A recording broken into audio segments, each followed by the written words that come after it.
Amoso uduto ni misawa uru.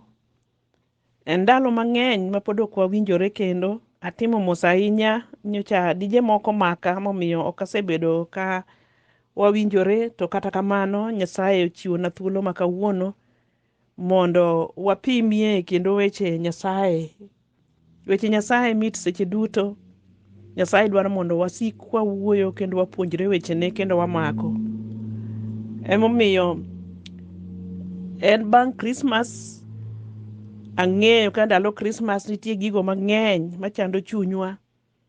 Nitie gigo mang'eny ma wabedo godo nikech mor ma watimo. To gin mor ma samoro kelonwa mana chandruok.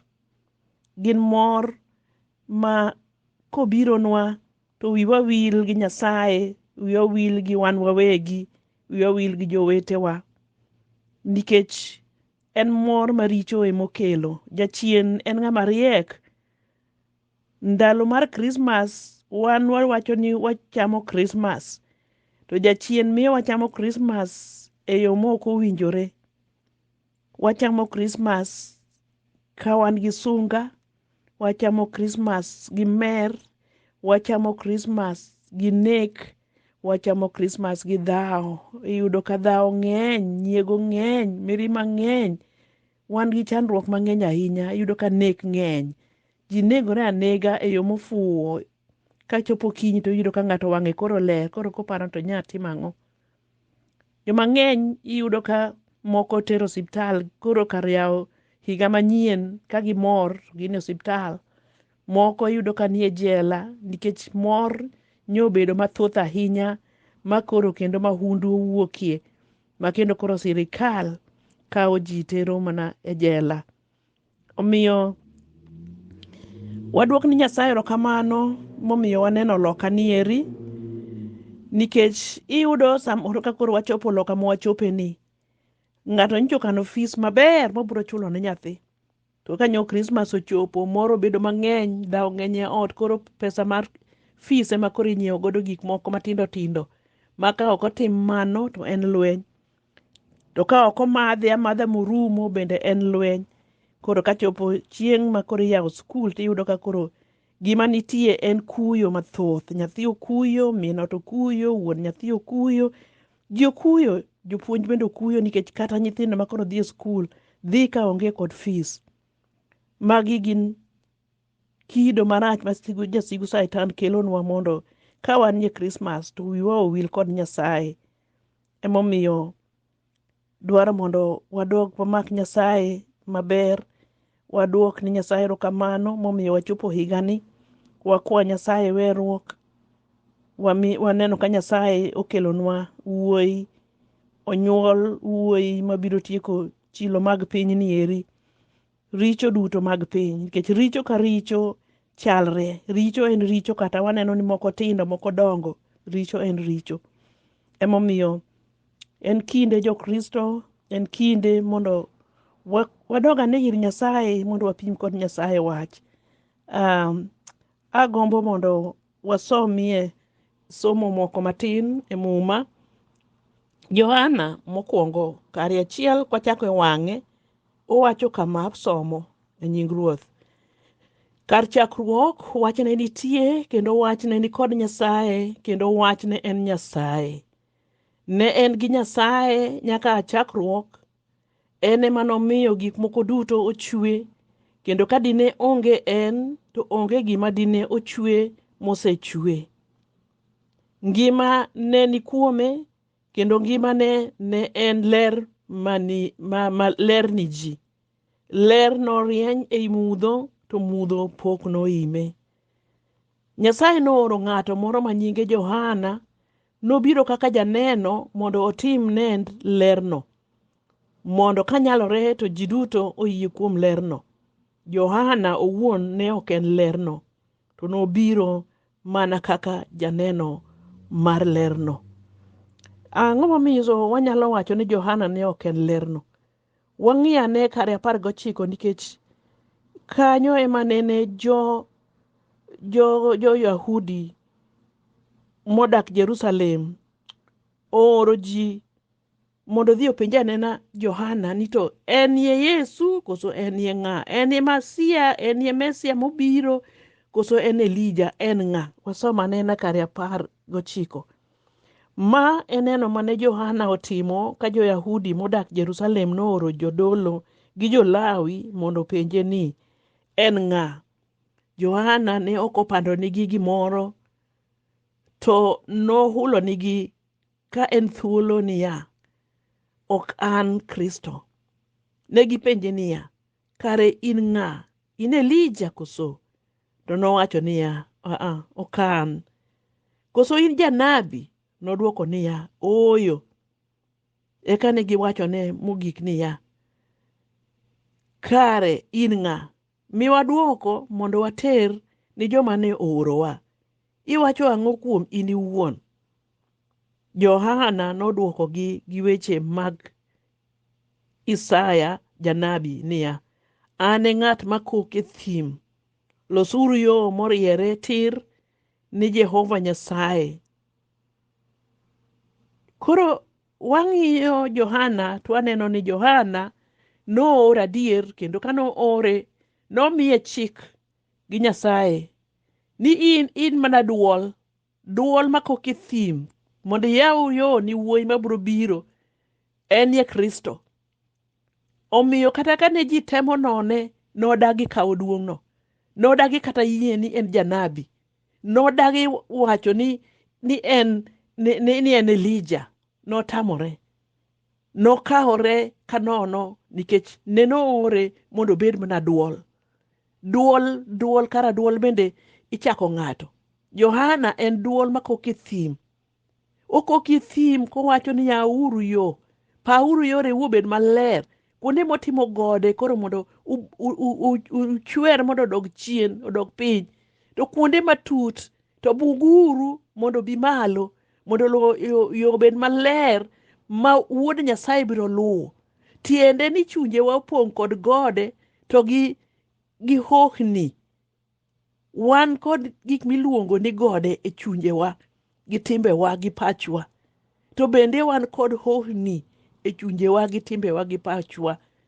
Koro Johana en duol, okoko nyisowa ni ng'ato biro, ng'ama biro bang'a ni eri ok awinjora kata mana tweyo tond wuoche mare.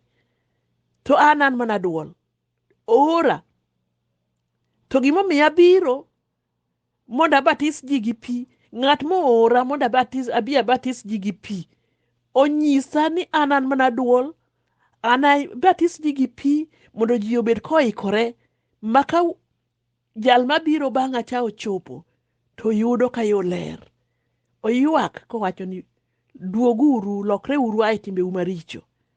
Mano e loso yo, mano e yo mano or Johana mondo bi okonwa, okogi kawachonwa. Johana nodagi yie ni en janabi matinde wahonore ahona, ng'ato wuok awuoka makata kanende opara para gimoro, to en mana janabi mo or. Owachna kama. Koro inano ka gik miwacho mang'eny, samoro moko biro adiera nikech kamoro ne ng'ato ng'e gima biro nyime. Kamoro bende obahatisha tu. Koro mano lokre mana ni en janabi mong'e koro. Nyasaye biro chwadowa, walokre urwae timbe manono.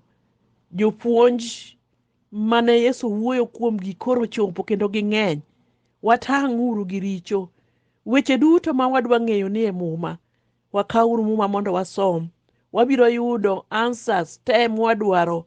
Wawe chiko itwa ni jonabi ema onyisowa gima Nyasaye onyisogi. Yesu nobiro moketowa thuolo kod Nyasaye. Omiyo sani ng'ato ka ng'ato moyie kuom Yesu Kristo ni kod thuolo mar wuoyo gi wuonwa me polo e sa asaya kako hero, nikech Yesu Kristo obetie bath korachwich ka ng'adonwa bura. Koro okwang dwar jodolo ni ema donjo e kama maler moloyo duto ka gidhi nyisowa weche oyo. Sani ng'ato ka ng'ato nigi thuolo mar chimo tir wang' Nyasaye, to ipimo ni Nyasaye gima chandi, to iloso gi Nyasaye, inyise gimidwaro, inyise kako bet, inyise gimoro amora machando chunyi. Nyasaye ng'won kendo Yesu en jadiera, ok onyal wuondowa ni Nyasaye winjowa.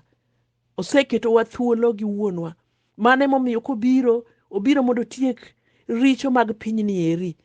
Ero kamoro ka adwa ni mondo wasomie ma Johana oluonge ni Nyarombo mar Nyasaye matieko richo mag piny.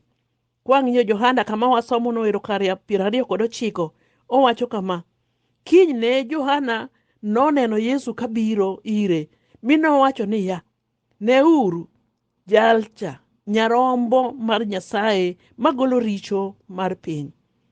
Ma e jal mane awuoyo kuome kane awacho ni ng'ato mabiro bang'a oloya mabor, nikech ne entie kapod ne ok abetie. An awuon ne ok ang'eye, to gimomiyo ne abiro ka batiso ji gi pi ne en mondo ofwenyre ni jo-Israel. Eka Johana notimo neno kama: ne aneno Roho kolor piny koa e polo e kita kuru kendo piyo kuome. Kadine jal mane oora mondo abatis ji gi pi we nyisa, to dine ok ang'eye. Nonyisa ni, ng'ama ineno ka Roho olor mi opiyo kuome en e jal mabiro en e jal mabiro batiso ji gi Roho Maler. Koro aseneno mano kotimore, omiyo anyisou ni en e wuod Nyasaye. E ndalo machon nawinjo kata ka ng'ato noketho ni nyawadgi to gin joma osewar, to kata ne en mana oleo to ne gidhi wuoth, tiwinjo kowacho ni nyamwalo kata nyamalo kata nyar ng'ane ne Yesu. Ne Yesu. Tiende ni ka idonje richo, to ng'at manyalo goli e richono en Yesu Kristo. To mano bende kaka ne giwere richo, kech kosenyisi ni ne Yesu, tiwiyo ka ng'ato bende nyiero to wacho no oyo alokora. To tinde ndalo masani watimo nadi? Bende waneno Yesu? Be waneno Yesu? Kama intie no be ineno Yesu? Bende wasiemo ni ji ni ne Yesu? Nikech koro onego wan bende mwaseyudo Yesu Kristo, wabed jogo manyalo siemo ni jowetewa mondo ne Yesu.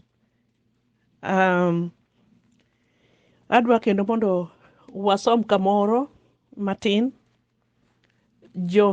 Johana mokwongo matindo 2 kare 29. Ka ung'eyo ni Kristo en ng'ama kare, to onego ung'e bende ni ng'ato ka ng'ato matimo gima kare en nyathi Nyasaye. Iseng'eyo Yesu? Kiseng'eyo Yesu, ng'e ni in nyathi Nyasaye. Omiyo koro watimo gik makare. Ok watim gik makare nikech wanyalo, to watimo gik makare nikech Yesu Kristo oseketo wa kare, kendo kuom ng'wonone omiyo richowa ogol oko. Omiyo koro ka wayie kuome kendo wasiko kuome, to ng'eye noero miyo ka wadhi timo gimoro marach to wabedo maluor, to koro watimo gik makare. To kata ka waponu waboth, to Yesu Kristo luokowa kod rembe mochwere msalaba ka waduogo ire kendo ka waywakne. Mak mana ni ok onego watim richo ka wang'eyo ni ang' Yesu biro weyonwa. Ng'wono mar Yesu Kristo ok onego wayany. Emomiyo jo-Kristo, iseng'eyo Nyasaye.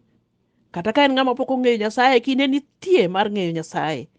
E sa asaya, kata e odi, kata kama iwuothe, kata mana kama itede chiembi, pod inyalo loso gi Nyasaye, ma Nyasaye war chunyi. Kare madongo 3 achiel wacho kama: mana kaka hera ma wuoro ohero wago duong' kuom luongowa ni nyithind Nyasaye, kendo mano e gima wan. Gimomiyo piny ok ong'eyowa en nikech piny ne ok ong'eyo ne ok ong'eye, ne ok wang'eyo Yesu. Osiepena mageno, koro wan nyithind Nyasaye, to kaka wabiro bedo achien pok ong'ere. To wang'eyo ni ka Kristo nofwenyre, to wan be wanachal kode. Chieng' ma Kristo fwenyrenwa, wanachal kode, nikech wananene kako chal. Sani wang'eyo Kristo nikech wawinjo kuome, nikech osefwenyorenwa e chunywa. To biro chopo kama koro waneno Kristo wang' gi wang' kako chal. Emomiyo aber ka wayie kuome kendo wawuotho kuome mondo chieng' ma ofwenyorenwa kako chal, to wabende wachal kode mondo wachiem kode. Adwoko ni Nyasaye erokamano maduong' jo-Kristo, mak mana ni nitie kamoro achiel kendo madwa ni mondo asom en kama nyiso ni Yesu kende ema nyalo miyo warruok. En tich joote 4:12 owacho kama: warruok ok nyal yud kuom ng'ato moro machielo, nikech onge nying moro machielo e bwo polo mochiw ni mondo ji oyud warruok kuome. Yesu, ung'e ni Yesu e nying kende. Nying mar Yesu kende emoyienwa mondo wayud warruok. En kende en emochiwo warruok. En kende emobiro kendo thonwa. Omiyo seche miwinjo kata ka ng'ato wacho ni wan jo kanisa ng'ane mamiyowa warruok, mano ng'amo lal. Yesu Kristo kende ema kod ngima. Omiyo kata wadhi e lemo kuonde walemo lema, to walem kwang'e ni walamo Yesu Kristo, walamo Nyasaye mangima, kik walam dhano, nikech Yesu Kristo en kende mochiwe e bwo polo ma wayudo nyinge miyowa warruok, nyinge kelonwa resruok. Wang'eyo ka muma bende wachonwa ni Yesu e kidi mane jogedo dagi, mosedoko kidi motegno moriwo kor ot. Yesu biro ne omiyo wan joma ne ok jo-Yahudi wayudo warruok kendo wabedo kaka jo-Yahudi. Yesu emoriwowa, ka onge en ok dwa neno warruok. Nyasaye ne kiawa to miyowa thuolo. Miyo wakauru thuolo ni kik watug godo. Thuolo momiwa ma Nyasaye omiyowa mana kuom ng'wonone ni akwayo ni mondo higa ni mwachako ni jo-Kristo, higa ni eri kapok iyudo ruoth, many Yesu, ne Yesu kama entie, kama intie, mondo iyude, ibed kode. Chunyi emong'eyo kaka in. Omiyo kaw Yesu, kidi mane jogedo dagi ni eri, manoriwo ot. Wan be wabedie kuome. Nyasaye omiyo wakinde mar donjo kuome. Erokamano jo-Kristo. I wish you mwaka manyien, uchake maber, gimoro amora manyicha pek e higa makoro kalono, mano mondo odhiyo, to manyien mabiro mayot mondo wakaw kuom Yesu Kristo. Nying Ruoth Yesu opaki. Adwoko ni Nyasaye erokamano, odhiambo ni wadwok ni Nyasaye erokamano, walam. Nyasachwa maber kendo manyalo gik moko duto, wadwoko ni erokamano kalo kodwa mwaka manyotek. Wadonjo e 2023. Wang'eyo ka higa mar 2023 bende nigi mage, bende mana matek chuth. To ok waluoro gimoro, nikech wuodi Yesu Kristo obiro ni gik makamago. Obiro kalo kodwa kendo obiro miyowa wuoth mayot. Adwoko ni erokamano ni kata ka waneno masiche matek makakni mach, to mage monego wane, nikech mage maketo wakare kuomi. Omiyo seche mwaneno masiche, mi wategno kuomi Nyasaye, mi wamed geno kuomi, mi wamed luongo nyingi, mi wamed siko kuomi, mi wamed heri Yesu wuod Nyasaye. Wadwoko ni erokamano kuom biro, wadwoko ni erokamano kuom tho, wadwoko ni erokamano kuom chier. Ng'wono maduong' machalo kamano ne pok one bende ok none. Miwa ng'wono mosiko manyaka chieng'. Nyingi omed yudo duong' kendo omed pako kinde duto nyaka chieng', kuom Yesu Kristo ma jawarwa. Amina. Kwe mar Nyasaye obed kodu duto nyaka wachak warom. Amen.